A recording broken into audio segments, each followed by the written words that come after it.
Good evening, all. Ira Epstein with your Metal Market Wrap-Up, and this wrap-up is for the evening of Monday, the 2nd of February, 2026, about 6:50 p.m. Central Time. I want to apologize. I couldn't put out any of the updates. I caught the flu and a terrible cold.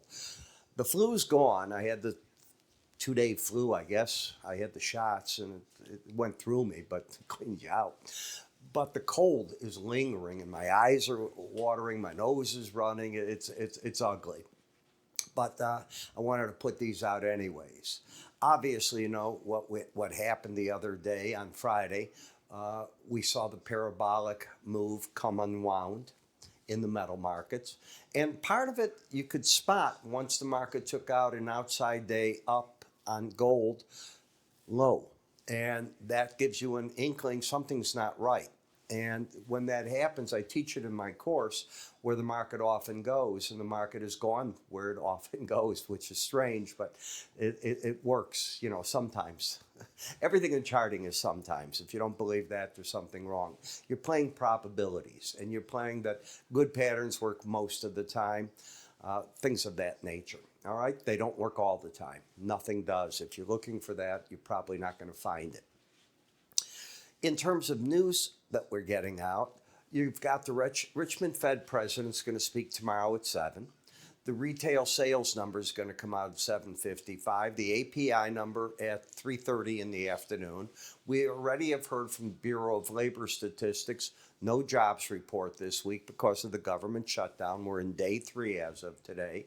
President Trump has told fellow Republicans in Congress, do not alter the Senate bill, pass it as it is, give them the 2 weeks to negotiate this out. So we'll see if they listen and get that passed tomorrow. The president made a deal with India, and they lowered the taxes immediately from 25 to 18%. And the big headline is India is no longer buying Russian oil. They backed away from that about a month ago. So this isn't just hitting it cold.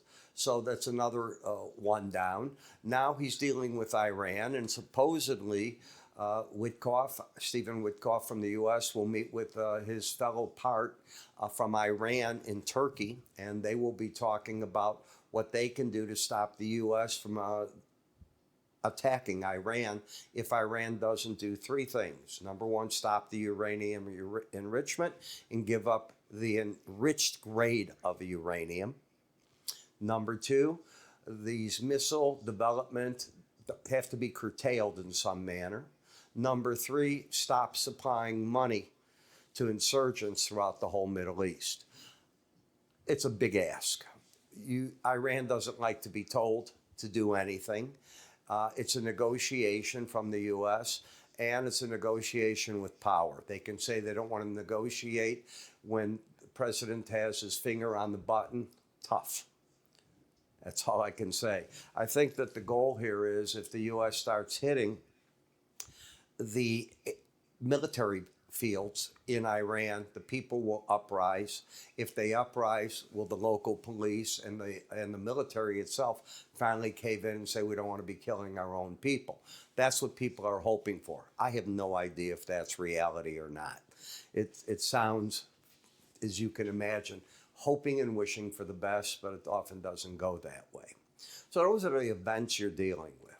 When we come back to the markets, you can see tonight, gold's up $190, silver's up $6. So if you think that washout has taken out the volatility, shame on you. The volatility is here. It's not going away. It's up $76 in platinum. The market's on, once again, on fire. There was massive call buying I saw today in GLD, so people are probably feeling pretty good about that tonight if they have somebody to get out with.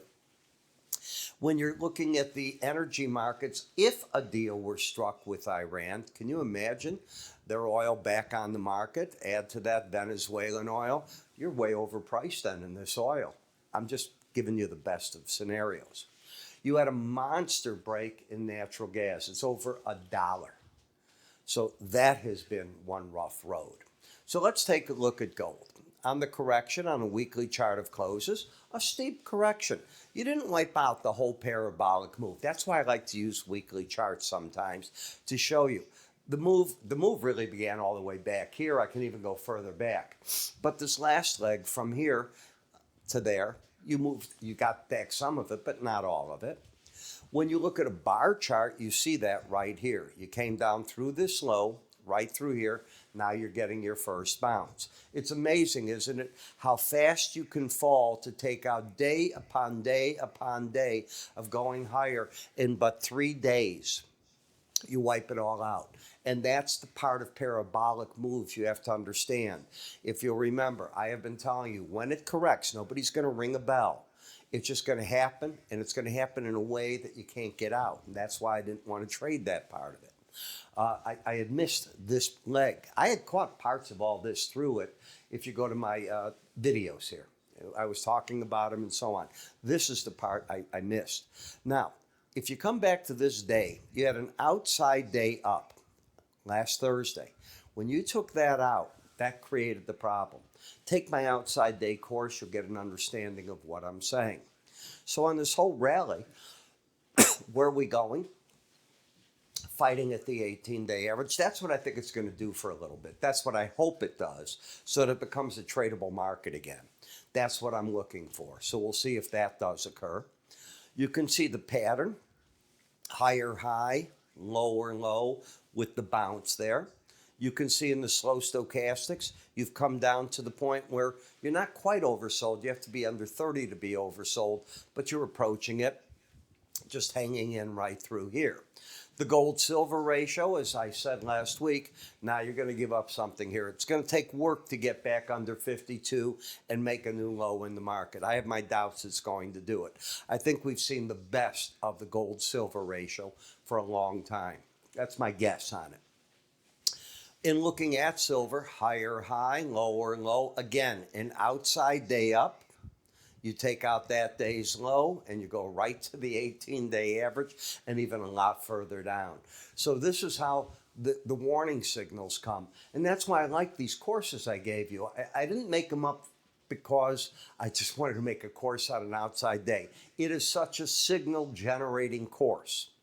And if you learn what parabolic moves are and when they occur, and they occur lots of times in different markets or stocks, you pay attention to them.